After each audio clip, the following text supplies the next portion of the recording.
bonsoir à toutes et à tous. Vous êtes dans notre atelier 11, l'émission des sociaux engagés du média qui vous fait découvrir les travailleuses et les travailleurs du Média TV. Je suis Antoine. Juste au-dessus de moi, par là, il y a Michel. Salut Michel, comment vas-tu? Bonsoir, ça va bien. Ça a été un peu dur de se connecter, mais c'est bon. Nous recevons aujourd'hui Rémi Canzo-Pages, qui est journaliste aux médias. Salut. Salut à toi. Le but de cette émission, tu le sais, c'est d'en savoir un peu plus sur toi, sur ton parcours, sur ton travail Ok. et sur ton engagement au sein du média.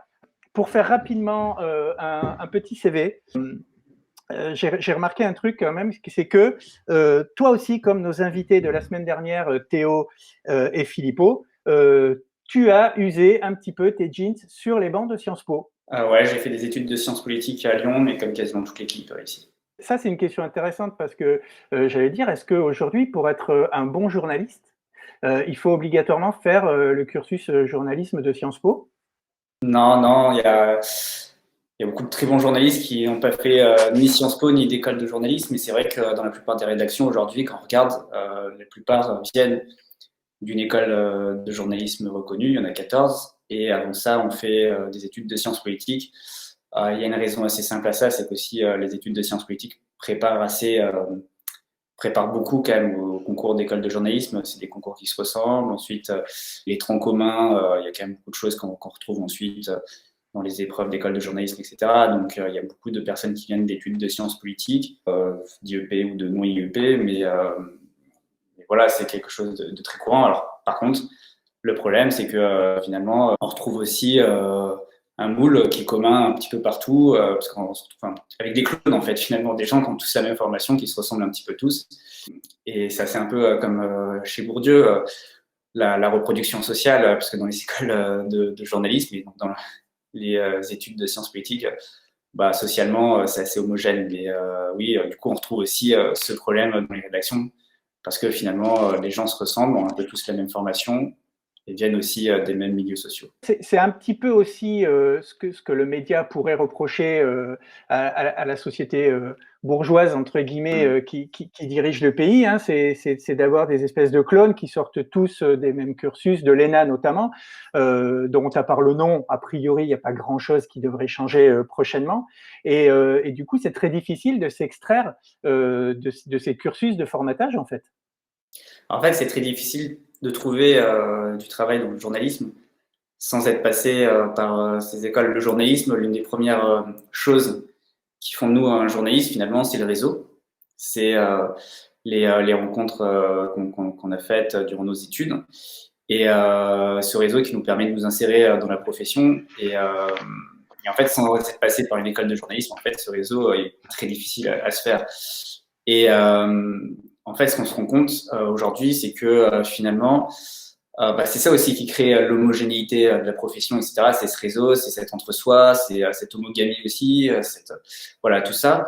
Oui, c'est des trucs, nous, qu'on critique, parce que justement, on en provient, mais on a quand même un recul et un regard sur cet environnement.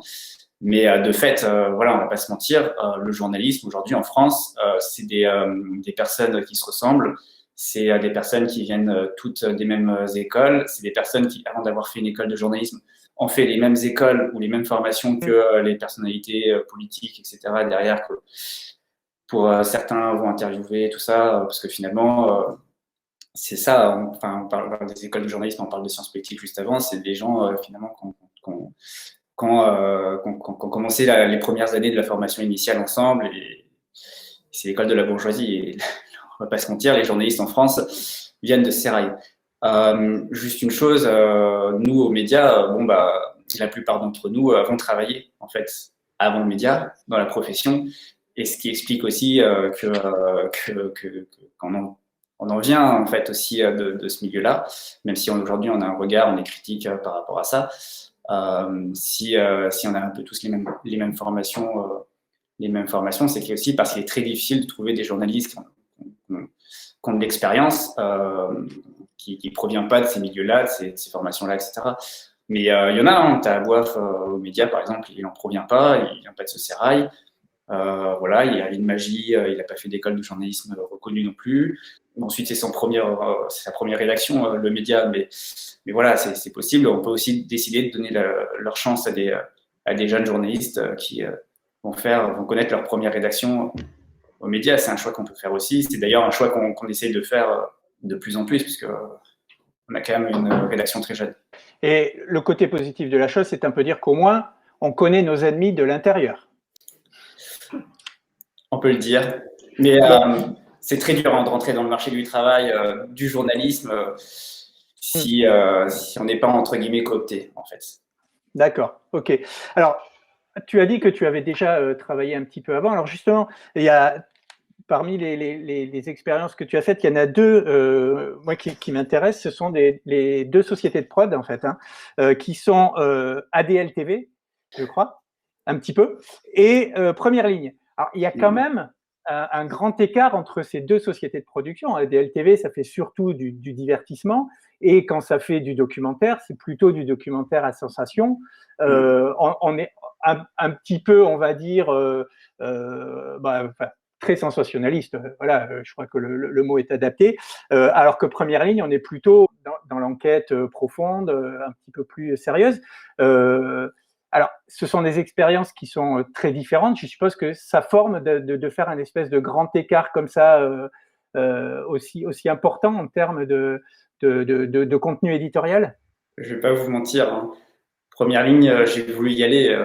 À DLTV, j'y suis allé parce qu'il fallait. Voilà, parce qu'il faut. Parce que c'est difficile au début. Ouais. À DLTV, oui, je travaillais en fait sur une série documentaire dessus qui était sur Planète Plus Crime Investigation. Et donc justement, on était typiquement dans le type de contenu qu'on critique qui est sensationnaliste, où en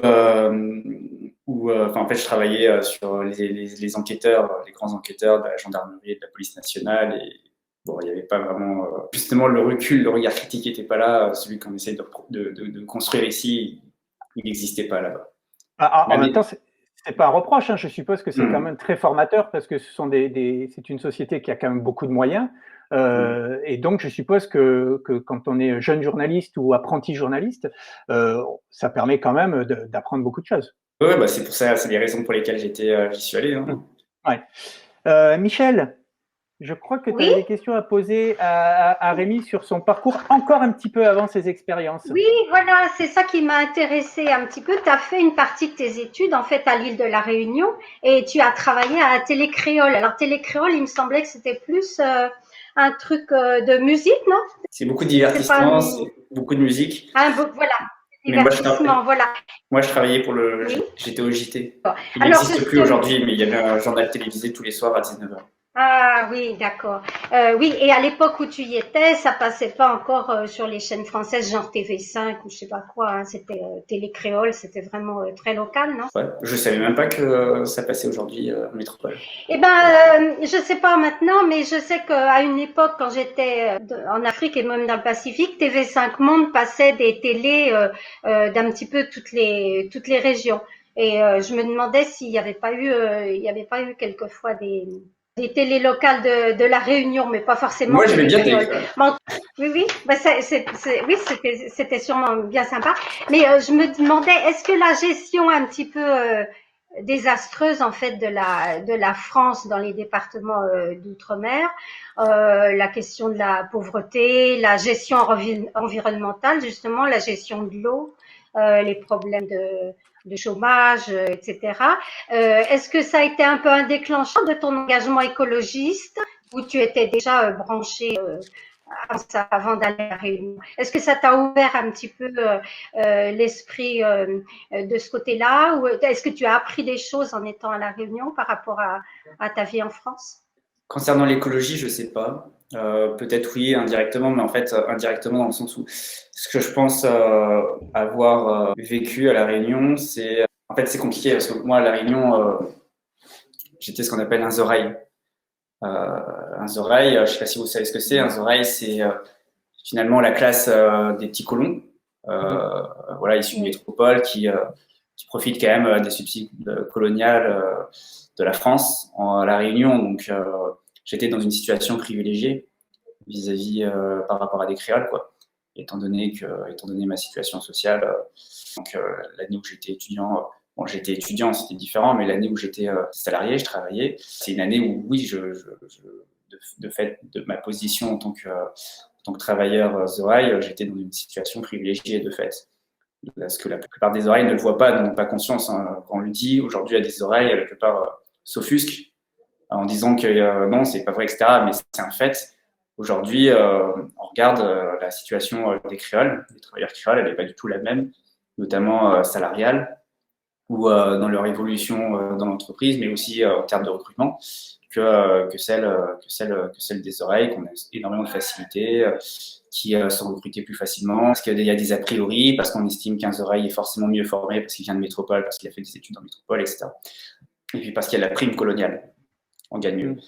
Mais donc, ce que moi, politiquement, la chose à laquelle je me suis confronté, en fait, c'est au fait colonial. C'est la question de l'impérialisme, en fait, de la présence française, notamment dans l'océan Indien. Et ça, je l'ai observé à La Réunion, je l'ai observé dans le rapport entre les populations créoles et les populations non créoles, entre le rapport entre la France aussi et ses populations réunionnaises. Mais je l'ai observé aussi dans mes reportages si je partais à Madagascar, par exemple, je le voyais bien en observant notamment la présence forte des multinationales françaises, ou pas que françaises d'ailleurs, mais aussi américaines, allemandes, chinoises, etc., mais notamment des grandes industries comme Lafarge, par exemple, très présente à Madagascar, ou Total, ou même aussi l'île Maurice, dans les environs de l'océan Indien. C'est des choses que j'ai observées. La présence des grandes puissances comme la France, mais aussi, pas seulement de la France, mais notamment de la France, et quand même beaucoup de la France, dans cette région-là, c'est quelque chose, je pense, qui a été... alors, je sais pas si ça a été un déclic, parce que c'est des choses, théoriquement, je le savais, etc. Mais par contre, je l'ai observé, et je pense que le vivre et l'observer, ça crée un rapport différent. Et je pense qu'en fait, je m'en suis servi beaucoup dans mon travail de journaliste derrière. Alors, on a une question de Serge Victor, qu'on salue chaleureusement parce qu'il n'a pas pu être là ce soir, mais il tient quand même à nous suivre un petit peu dans le chat. Donc, il a une question qui dit, c'est par rapport à tout ce qu'on disait juste avant sur la formation des journalistes, est-ce que certains journalistes du média se connaissaient déjà avant de venir aux médias? Pas à ma connaissance. Je crois pas. Ouais. Des techniciens, oui. Des non-journalistes, oui. Mais des journalistes, pas à ma connaissance. Michel est toute verte, c'est le triomphe de l'écologie. Oui, Serge, tu as tout à fait raison. On va dire ça comme ça. Alors, une autre question d'Yfan Labrise, qui est un de nos sociaux un peu connus. L'art du journalisme consiste à annoncer la mort de Monsieur Smith à des millions de personnes qui en ignoraient jusque-là l'existence. Est-ce que cette maxime est toujours en vigueur dans les écoles de journalisme? Je sais pas. Tu l'as jamais entendu? Moi, en tout cas, elle ne l'a pas sorti. Bon, alors la réponse est négative alors. Ensuite, moi j'ai l'expérience d'une école, hein. Il y en a 13 autres. Oui, alors d'ailleurs, tu as fait l'école de journalisme de Cannes. De Cannes. Alors, on peut en arriver quand même à ton travail aux médias. Aujourd'hui, tu fais principalement l'émission État d'urgence. Tiens, est-ce que tu sais combien il y a eu d'émissions d'État d'urgence? Je me suis jamais posé la question, non. Bon, nous, on en a compté 43. D'accord. Est-ce que ça t'impressionne toi-même? J'ai pas chômé. T'as pas chômé. La première émission, elle a eu lieu le 20 septembre 2019. Tu l'avais fait, tu étais à Bordeaux pour cette émission-là. C'était le festival Climax. Ça devait être, voilà. Et donc c'était déjà en septembre 2019, donc ça fait un petit paquet de temps. Il y a eu 43 émissions depuis, et c'est principalement, on l'a bien compris, le sujet de l'écologie que tu as pris en charge aux médias. Est-ce que, j'allais dire, la dernière émission que tu as faite, à part celle qui est sortie ce matin, sur les médias, et leur façon de traiter l'écologie, tu avais un ton qu'on pourrait considérer comme un peu plus revendicatif que d'habitude. Il y avait une partie quasiment éditoriale. Est-ce que ça, c'est une volonté de ta part d'aller au-delà juste de montrer les choses et de devoir un petit peu expliquer, prendre position un peu plus concrètement que juste interviewer des gens ou montrer des saccages écologiques ou des choses qui ne vont pas du tout? Je pense que mes reportages Ils le sont, mais déjà le choix politique éditorial, il est quand même dans le choix des invités, dans la hiérarchie de l'info, ce qu'on décide de mettre en avant, première séquence, etc. Mais je pense qu'il faut qu'il soit subtil aussi, quoi.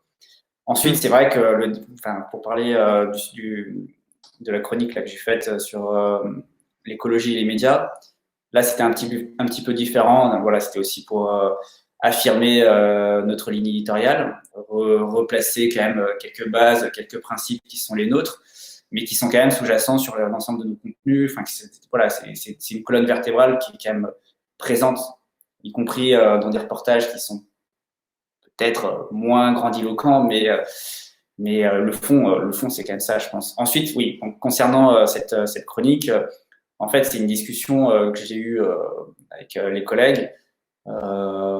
C'était pas forcément mon idée, c'était vraiment issu d'une conversation au sein de la rédaction, notamment avec Théophile Kouamouo. Voilà, quand on discutait un peu de notre positionnement, on voyait aussi, on voit ce que font les autres médias, on voit. Moi, ça fait longtemps que je répète, ça fait à peu près en fait depuis mars 2020 avec l'apparition du Covid, que toutes les semaines on m'entend pester dans la rédaction par rapport à la manière dont on parle du Covid un peu partout sur les plateaux de TV, que je répète en boucle et que mes collègues en ont marre de m'entendre répéter les mêmes choses. Et puis là, il y avait même la loi climat, il y a des choses assez hallucinantes. Donc les collègues ont dit, bah, c'est peut-être bien aussi de. Voilà, c'est des choses, c'est peut-être bien en fait de le dire, de le mettre dans une vidéo et d'affirmer aussi un peu un cadre. Voilà, de replacer un peu un contexte aussi. Donc, il y avait un peu cette volonté quand même derrière cette critique des médias, cette volonté de nous aussi nous resituer, de réaffirmer des choses qui sont là depuis le début, mais peut-être qui ne sont pas forcément évidentes pour tous ceux qui nous regardent. Alors, pour nous, c'est d'autant plus important que l'écologie est l'un des piliers du manifeste du média. Donc, c'était vraiment très bien. Est-ce que tu as eu des retours différents par rapport à cette émission-là, par rapport à ce que tu as d'habitude de la part de collègues ou de l'extérieur, de choses comme ça? Non. Est-ce qu'on t'a dit, ah ben là, tu étais énervé ou là, tu étais motivé ou des choses comme ça? Rien de spécial? Non, rien de spécial. Ouais, Désolé. C'est pas grave, tu as le droit, il n'y a aucun souci. Michel, est-ce que tu as une question sous le coude? Tu es un des salariés qui sont le plus régulièrement, notamment avec les sociaux. Est-ce que c'est important pour toi ce lien avec les sociaux, dans le forum, dans le projet coopératif, etc. Est-ce que c'est important pour toi? Bah, moi, l'une des choses qui m'intéresse dans le projet du média, c'est quand même l'idée de créer un média qui ne soit pas en vase clos, qui soit quand même. Vous savez, Mao Tse-tung disait il faut que les révolutionnaires soient parmi les masses comme des poissons dans l'eau. Bah, moi, j'ai envie de dire il faudrait que les journalistes soient dans la population comme des poissons dans l'eau et aussi qu'ils puissent créer l'information. Une information qui soit pas complètement déconnectée en fait de la réalité voilà du monde, etc., de l'histoire des gens, parce qu'on raconte l'histoire en fait de personnes, de vous et moi, quoi, de monsieur tout le monde, et qu'on ne soit pas déconnecté de ces histoires qu'on raconte. Et ce que je disais tout à l'heure au début du Twitch, c'est que la plupart des journalistes en fait sont déconnectés, notamment parce que la plupart des journalistes viennent de milieux sociaux bourgeois, qu'il y a une reproduction sociale très forte, et que quand on intègre des personnes issues des milieux populaires, la plupart du temps, en fait, on les intègre et on arrive à en faire des bourgeois, quoi. Dans la plupart des médias, on n'a pas du tout ce lien avec les gens. On raconte des histoires, mais finalement, on ne sait pas exactement ce que sont ces histoires, on ne les vit pas nous-mêmes, etc. Moi, ce que je cherche quand je raconte le monde, en fait, quand je parle de la société, c'est de savoir de quoi je parle et pas juste d'être un miroir qui est réfléchissant comme ça, qui va aspirer des trucs, qui va le ressortir dans une vidéo et basta. Et puis moi, je vais rentrer chez moi le soir et voilà. L'idée, c'est quand même de faire partie de ce monde et en fait de raconter aussi des choses que moi je ressens, des choses que en fait voilà, je fais aussi partie.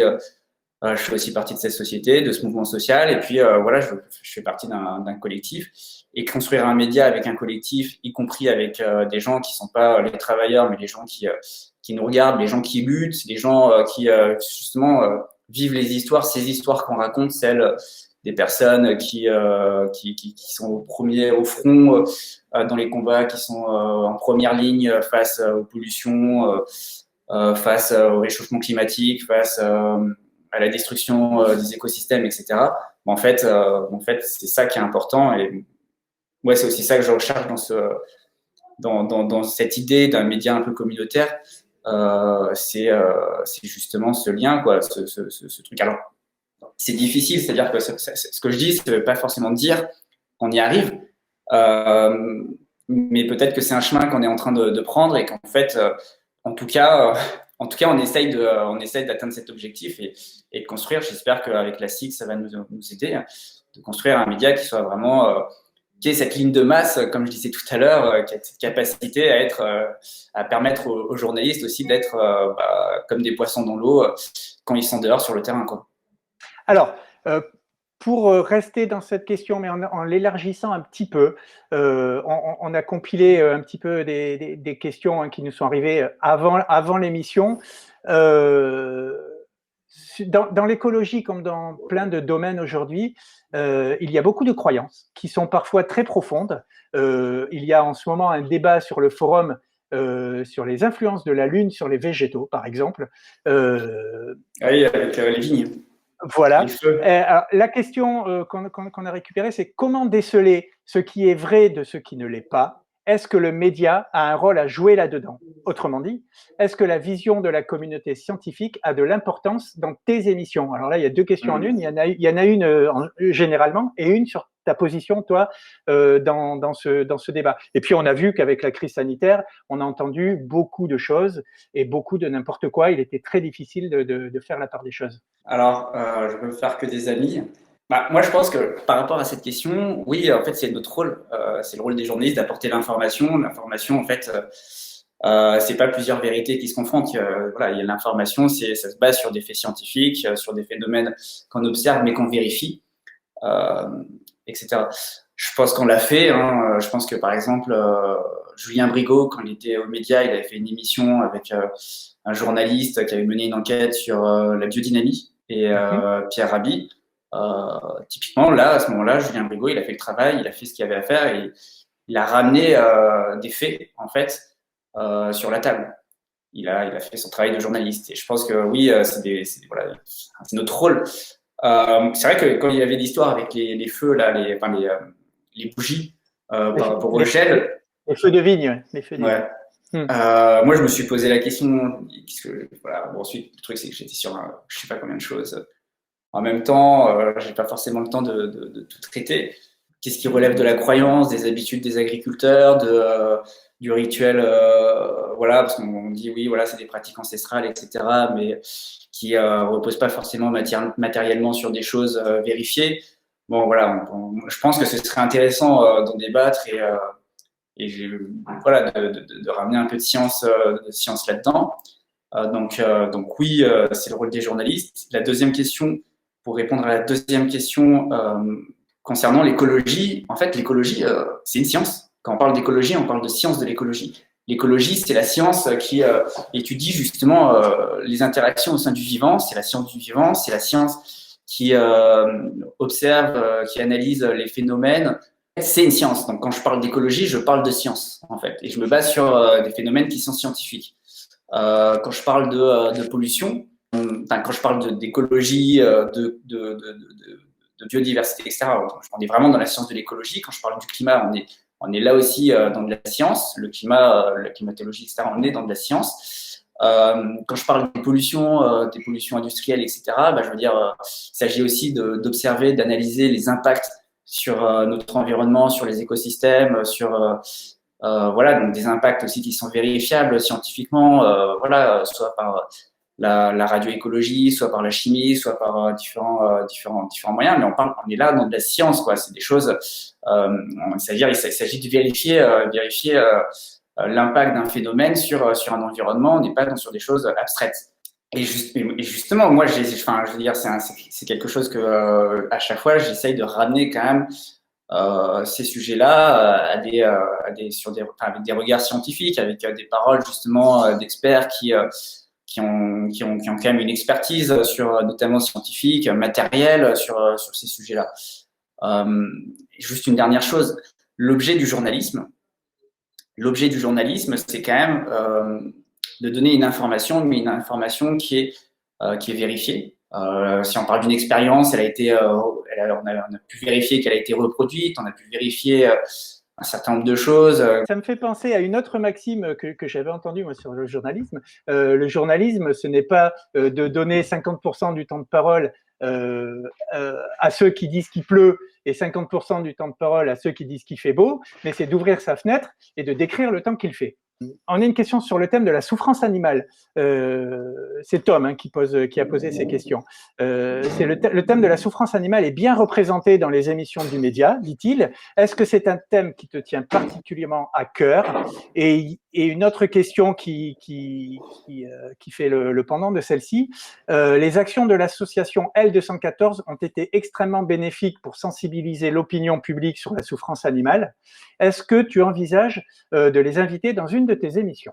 Voilà, 2 questions en une. Alors, la question de la souffrance animale, je ne sais pas si elle est. Moi, je pense qu'elle est insuffisamment traitée par nous, par le média. Je pense qu'on devrait en faire plus, mais que, bon, voilà, je suis tout seul, donc c'est difficile sur ces questions-là d'en faire plus. Et que, bon, voilà, on est aussi porté par l'actualité, il se passe plein de choses, et donc on a du mal à prendre C'est des sujets typiquement où, en général, il faut quand même se poser, prendre le temps de les traiter. Mais moi, je pense que ça mériterait quand même un peu plus de travail. Concernant L214, on les a reçus déjà. C'est pas moi qui les ai reçus, c'est Julien Thierry qui les a reçus dans un OSAP, qui a reçu l'un des porte-paroles on s'autorise à penser. Donc voilà, c'était 2019, 2020, 2019 par là. C'était au début des OSAP, je crois. Voilà, c'est au moment où Julien Thierry a commencé à faire des entretiens qui n'étaient pas la grande H. C'était parmi ses premières. Et puis ensuite, juste une chose quand même, là je rentre dans quelque chose qui relève de conviction personnelle, mais il y a la question de la souffrance animale, mais il y a aussi la question de l'exploitation animale, notamment vis-à-vis de notre alimentation. Très brièvement, c'est que moi je suis persuadé, en fait, je devrais même pas dire que je suis persuadé, puisque c'est des choses qui ont été démontrées, qui sont vérifiables, qui sont des faits. En fait, il y a un certain nombre d'études scientifiques qui le montrent. C'est qu'aujourd'hui, il ne s'agit pas seulement de réduire notre consommation animale. En fait, la part de l'industrie agroalimentaire, etc., est tellement importante, la part de l'élevage industriel est tellement importante dans sa responsabilité vis-à-vis du réchauffement climatique qu'en fait, il ne s'agit plus seulement de réduire, il s'agit de faire disparaître, mais vraiment faire disparaître l'industrie, l'élevage industriel. Et je pense que ça, c'est un des enjeux des prochaines décennies. Et que finalement, il va falloir aller vers une alimentation végétarienne pour la survie d'un certain nombre d'espèces, y compris l'espèce humaine. Eh bien, écoute, c'est l'occasion de proposer une émission culinaire sur le média. Donc, la deuxième partie, c'est peut-être plus axé sur le fonctionnement du média d'une façon générale, et puis toi, ta façon de travailler aussi aux médias. On sait que tu es très impliqué dans le processus de transformation de l'entreprise en SIC. Déjà, pour toi, pourquoi c'est important? Alors, on l'a un petit peu évoqué déjà avant, mais pourquoi c'est important? Pourquoi ça donne envie de venir aux médias plutôt qu'un média mainstream, on va dire? J'ai déjà été journaliste dans une SIC dans le passé, ouais. à Var Matin. Mais ce n'est plus une SIC aujourd'hui, ils ont été rachetés, je crois, par Xavier Niel. Mais à l'époque où j'étais en CDD là-bas, c'était une SIC. Donc, bon, toutes les SIC ne se valent pas. Nous, on sera une SIC indépendante et voilà. Il y a la question de construire un média avec les gens qui profitent de l'information, qui nous regardent, mais il y a aussi la question quand même du rôle des travailleurs. Pour moi, c'est important aussi de donner du pouvoir aux salariés dans les prises de décision, parce que un peu partout où j'ai été, jusque-là, les salariés, finalement, ils n'étaient bons qu'à obéir et à faire ce qu'on leur demandait de faire. Ici, ça se passe pas comme ça. Et avec la cycle, l'objectif, c'est justement de s'assurer que ça ne puisse pas arriver. En fait, voilà, on n'a pas envie d'un fonctionnement vertical où finalement on a des chefs qui donnent des ordres et puis des gens qui peuvent pas les discuter. On a envie d'un fonctionnement collectif où on peut discuter ensemble des sujets, où on peut discuter ensemble du fonctionnement, de l'organisation du travail, des choses assez basiques finalement. Il y a quand même quelque chose sûrement qui ne change pas, c'est les débats enflammés pendant les comités de rédaction. Conférence de rédaction. Les conférences de rédaction, pardon. Est-ce que, mais ça, c'est normal, hein, ça veut dire qu'il y a de la vie. Voilà. Et la question qui se pose, nous, dans notre cas précis, qui fait souvent débat, même sur le forum, tous les sociaux sont pas forcément d'accord, et qui fait aussi la différence entre une SIC standard et une SIC, la SIC d'un média, c'est la question de l'indépendance éditoriale. Certains sociaux voudraient pouvoir influencer, alors plutôt que influencer, c'est participer peut-être, à la ligne éditoriale du média. Comment est-ce que toi tu le comprends? Et si cela doit se faire, est-ce que cela pourrait remettre l'indépendance justement de la rédaction et du travail des journalistes? Comment tu vois ça? C'est une question super compliquée. Je ne sais pas s'il n'y a pas de bonne réponse là-dessus. Hein. Il y a deux choses, mais c'est déjà le cas en fait. La ligne éditoriale, elle se nourrit. Bon, c'est le manifeste quand même. Ensuite, la ligne de lecture qu'on peut avoir de ce manifeste, on peut avoir plusieurs lectures de ce que c'est que le féminisme, l'écologie, etc. Mais ça se nourrit justement des discussions qu'on a ensemble, qu'on a notamment avec les sociaux, qu'on a, voilà, c'est une œuvre collective. Ça l'est peut-être pas suffisamment, mais je crois que c'est déjà le cas. Il me semble, ces discussions, elles existent, pas seulement à travers le forum, pas seulement à travers des moments comme celui-ci, mais je veux dire, il y a quand même des échanges, je veux dire, organisés, très courants, avec les sociaux, avec notre communauté, pas seulement même avec les sociaux, mais aussi, pardon, j'ai fait bouger l'ordi, mais aussi avec tous ceux qui nous regardent, quoi. Donc ça influence forcément ce qu'on fait, notre travail. Ensuite, le problème, c'est que nous, on est à temps plein dessus, quoi. C'est-à-dire qu'on a aussi je veux dire, on a le temps, on a les moyens, le temps d'avoir une vue d'ensemble sur notre travail, sur les sujets qu'on fait, etc., pour apprécier, avoir une idée voilà, de la manière dont on doit les aborder, de la meilleure façon d'approcher, de choisir un angle, de hiérarchiser l'information, etc. Et ça, en fait, ça exige quand même, je pense, un certain savoir-faire et le temps surtout, en fait, le temps de pouvoir se poser pour y réfléchir. Un sujet, en fait, il se construit pas en 2 jours. Faut quand même avoir le temps de creuser, etc. Et ça, malheureusement, la plupart des gens l'ont pas. Et donc, il faudra toujours, je pense, des personnes qui, en fait, sont là pour ça, quoi, pour prendre ce temps et ne faire que ça. En tout cas, pendant une période. Ouais. Est-ce que toi, dans ton domaine, du coup, sur l'écologie au sens large, est-ce que tu as le temps de faire une espèce de veille, hein, pour savoir un petit peu ce qui se passe? Est-ce que, par exemple, tu es interpellé par des sociaux, d'une façon ou d'une autre, sur les réseaux sociaux? Et comment tu arrives à gérer soit ces sollicitations, soit ces informations qui te sont apportées? Honnêtement, c'est très difficile. Hein. Je veux dire, difficile d'avoir le temps de tout digérer, et de parler à tout le monde et de répondre à tout le monde et de s'intéresser à tout et de faire la veille suffisante. Il faudrait le faire, hein, mais c'est difficile. C'est une question de moyens derrière. Hein. Mais ensuite, oui, des sociaux qui nous contactent, il y en a tous les jours en fait. Que ce soit sur les réseaux sociaux, que ce soit par mail. D'ailleurs, des non-sociaux aussi. Hein. C'est peut-être même majoritairement des non-sociaux qui nous contactent.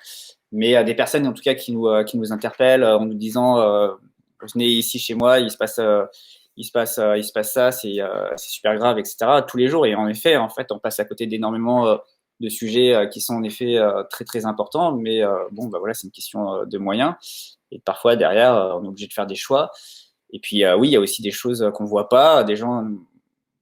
Malheureusement, on n'arrive pas à répondre forcément à tout le monde, mais on est sollicité en permanence. Alors la veille, en fait, moi, par exemple, sur mes sujets, je devrais faire, j'en fais de la veille. mais je devrais en faire plus. Je devrais, oui, normalement, un pôle écologie devrait pouvoir suivre toutes les dernières publications scientifiques qui sortent dans Nature, dans Science, etc. Il devrait pouvoir être au courant de toutes les dernières luttes en écologie, dans le milieu écologiste, etc. Malheureusement, c'est pas possible de tout suivre, mais il y a quand même une veille à minima qui est faite. Et puis voilà, il y a des réseaux qui sont entretenus, on discute un peu avec tout le monde, on essaie d'être au courant globalement de tout ce qui se passe, y compris grâce aux sociaux ou aux personnes en tout cas qui nous interpellent, mais aussi quand je disais qu'il faut avoir le temps, en fait c'est aussi il faut avoir le temps d'aller se renseigner, d'aller voir un peu ce qui se passe à droite à gauche, de dire ah tiens là il se passe un truc, ça m'intéresse, je pense qu'il y a quelque chose peut-être à creuser, il faut peut-être aller voir, etc. Et on y va et en fait on découvre un sujet. Et alors, il y a la question aussi peut-être, alors là, on est en amont du travail journalistique. Alors, on comprend le manque de moyens, on comprend principalement le manque de moyens de personnel pour étouffer les équipes et puis pour pouvoir faire plus de travail. Il est arrivé sur le forum aussi qu'il y ait des retours, pour le coup, de sociaux qui critiquent, qui regrettent tel traitement de tel sujet parce que eux sont vraiment dedans aussi par leur vie personnelle, etc. On comprend qu'il y a une certaine frustration de la part des sociaux. Il y a aussi une certaine exigence. Et comment est-ce que ça se vit quand on est journaliste et qu'on sait qu'on travaille déjà avec des moyens qui ne sont pas ceux de ADL TV ou Première Ligne, justement, pour reprendre que ces exemples-là. Comment on peut gérer ça? Parce qu'on sait, nous, que les sociaux sont extrêmement exigeants. C'est normal, ils ont raison. Enfin, même d'ailleurs les critiques qui sont formulées parfois sur le forum, sur certains sujets, etc., bah, souvent ils ont raison. Mais ça ne veut pas dire que le journaliste a tort. Ça peut vouloir dire aussi qu'on peut prendre un sujet avec plusieurs angles, le journaliste il a fait un choix, peut-être que le socio il aurait fait un autre choix. Ça ne veut pas dire que le journaliste a tort, ça ne veut pas dire que le socio a tort. Enfin, peut-être qu'ils ont tous les deux raison, mais peut-être que c'est des histoires racontées différemment. Mais c'est normal. C'est normal que si on peut avoir ces échanges, bah, ça peut permettre au journaliste ensuite quand il va suivre l'affaire, de revenir, mais avec ce nouveau regard. Enfin, voilà. Ensuite, par rapport à la deuxième partie de la question. Comment on gère la frustration parfois de ne pas pouvoir communiquer alors que les sociaux sont très exigeants, peut-être trop parfois. Oui, bah ça ensuite, en fait, on en revient toujours à cette question de il faut du temps, des moyens, etc. Mais moi, j'ai fait des cafés des sociaux, j'en ai fait quelques-uns. J'étais content de les faire. Je pense que tous les journalistes aux médias sont contents quand ils en ont l'occasion. Déjà, on est content, on apprécie d'avoir des retours sur ce qu'on fait. Donc déjà, une première chose, il n'y a pas forcément de frustration à l'idée de savoir que on sait que ça va nourrir des discussions, on sait que ça va nourrir des débats, que les gens ne seront pas forcément d'accord. Mais ça fait partie, c'est normal, quoi. Ça fait partie du métier. On a choisi en plus parce qu'on fait ça dans une SIC, quasi SIC, et l'association jusque-là, etc. Donc je disais, moi j'ai fait des cafés des sociaux, je suis même allé à Rennes par les sociaux rennais. L'association des sociaux rennais avec Jean, ouais. C'était super. Alors il y avait des gens, et il y en avait, ils me disaient ah franchement je regrette, je trouve que le média vous parlez pas assez de culture. Moi j'aimerais que vous mettiez l'accent sur ça. Et puis juste après il y a un autre socio qui dit ah franchement vos 3 émissions culturelles que vous avez fait, je sais pas si je donne de l'argent pour ça, c'est pas forcément la priorité. Enfin voilà, chacun a des envies différentes, mais peut-être un jour on arrivera à contenter tout le monde. Avec plein de moyens. Le problème, c'est que si on a plein de moyens, on aura encore plus de gens à contenter, puisque la seule source de financement vient des sociaux. Donc, on n'a pas fini encore avec cette affaire. Michel, est-ce que tu as une question qui te vient? Oui, j'étais en t'écoutant Rémi, j'étais en train de me poser la question du développement en fait du pôle écologie. Comment tu le vois? Est-ce qu'à terme il y aurait plus de monde que ce que vous êtes actuellement? Est-ce que vous avez déjà prévu notamment un développement en ressources humaines? Parce que bon, les finances, on sait qu'elles viennent des sociaux de toute façon, donc là c'est encore un autre domaine, mais est-ce que tu vois une progression en fait dans ce pôle écologie dans les années à venir? J'aimerais vraiment. On le voulait, on en discutait notamment, c'était il y a 1 an à peu près, au moment du premier confinement, quand on réfléchissait à la saison suivante, on essayait de voir on essaie de voir aussi à plus long terme sur les saisons suivantes, en fait. Et d'essayer de franchir des paliers à chaque saison en renforçant les émissions, en renforçant certaines émissions, en essayant de donner plus de moyens, etc. Cette saison, c'est pas forcément passé tel que prévu, puisque voilà, en septembre, octobre, il y a eu les événements, j'ai pas besoin de revenir dessus, vous savez tout ce qui s'est passé. Il y a eu, voilà, donc forcément, ça change quand même beaucoup de choses. Et c'est vrai que le développement, notamment matériel, financier, voilà, pas forcément suivi les espérances qu'on avait. Donc, ça permet pas forcément aux médias d'avoir la possibilité de faire ce qu'il avait prévu, quoi. Mais bon, c'est un objectif. Le développement, c'est un objectif. En fait, la question, c'est est-ce qu'il y a déjà une saison aux médias qui s'est passée normalement? Ça, c'est, on va pas y répondre là tout de suite. Mais par contre, est-ce qu'on peut dire que avec la création de la SIC, est-ce qu'il va vraiment y avoir une différence du fonctionnement d'avant? Parce que du côté des sociaux, alors il va y avoir évidemment la participation aux assemblées générales, etc. Mais sur le côté un petit peu mise en place, sérénité, du travail, etc. Est-ce que la SIC va permettre une organisation différente? Parce que tant qu'il n'y a pas de moyens, on ne sait pas comment le fait d'être une association ou d'être une SIC pourrait améliorer, pas la qualité, mais la force de frappe du média, en fait. Je sais pas trop, je pense qu'on se pose tous la question, en fait. Mais en termes d'organisation de travail au sein de la rédaction, en termes de quantité, etc., je ne pense pas que ça change quoi que ce soit. C'est dans la gouvernance que ça va changer, en fait. Voilà. Et donc, il va falloir qu'on soit tous très impliqués du côté salarié dans la gouvernance, qu'on participe, qu'on y participe. Et là, je pense que ça va y avoir des changements. Mais bon, je suis pas devin. D'accord. On verra. Est-ce qu'il y a une volonté du média de recourir plus à des journalistes salariés, alors je veux dire en CDI, qui sont à demeure dans l'entreprise, parce qu'aujourd'hui on sait qu'il y a pas mal de pigistes, que pour beaucoup c'est un choix, que ce choix est respectable. Est-ce que, alors bon, tu peux pas parler au nom du média, etc., mais est-ce que il y a peut-être une volonté d'avoir des équipes un petit peu plus on va dire, étoffée et pérenne, parce qu'on peut se dire, mais c'est peut-être un tort, qu'on est plus impliqué dans le développement et dans le fonctionnement de la SIC quand c'est notre seule activité, quoi. Je sais pas. Alors, attention, les pigistes sont des salariés. Sont des salariés. Mais ils sont salariés, voilà. Ils sont en CDI. Ce sont des salariés. Alors, ce sont des CDI. Ce sont des CDI non postés. Ok, voilà. C'est vrai qu'il y a aussi ce débat hein, sur le forum, tu as dû peut-être le voir, je pense, en passant. Il y a vraiment une question sur cette organisation de la catégorie des salariés, qui on met pas. La question de savoir qui est censé appartenir à la catégorie ou au collège des salariés.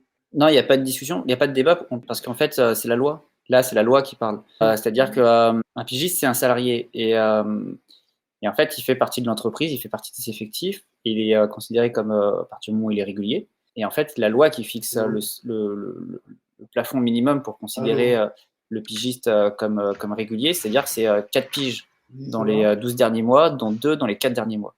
Donc, à partir du moment où un pigiste a fait 4 piges dans les 12 derniers mois, dont 2 dans les 4 derniers mois, il n'y a plus de discussion, puisque c'est la loi, en fait. La loi qui nous l'impose et qui le compte de fait dans les effectifs. Alors ensuite, on peut décider de relever ce plafond en disant nous, on estime que c'est à partir d'une pige dans les 2 derniers mois, donc 4 sur les 12 derniers mois, machin. Mais en tout cas, on ne peut pas affaiblir la loi.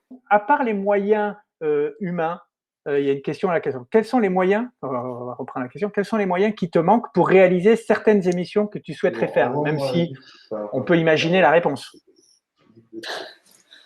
Matériellement, j'adorerais avoir du drone, par exemple. C'est bête. Mais pour faire des images, ça change beaucoup de choses. Hein. Ouais, il y en a des pas très très chers. Hein, ouais, mais ensuite, voilà, c'est quand même un petit investissement si on veut qu'il soit capable de durer. Bien sûr. Que ce soit du matériel qui dure, etc.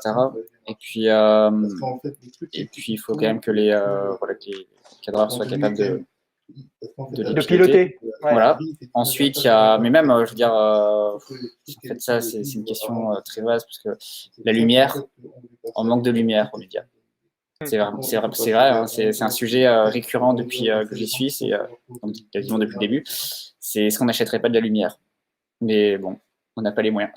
Alors, ceci est un appel qui va nous permettre de conclure l'émission. Je rappelle à tout le monde que vous l'avez bien compris, hein, devenir sociaux, c'est à partir de 5 € par mois. Devenir même sociétaire maintenant de la SIC qui ne devrait plus tarder à arriver. Hein, c'est 5 € par mois. 5 € par mois, c'est quoi? C'est le prix d'un café par semaine.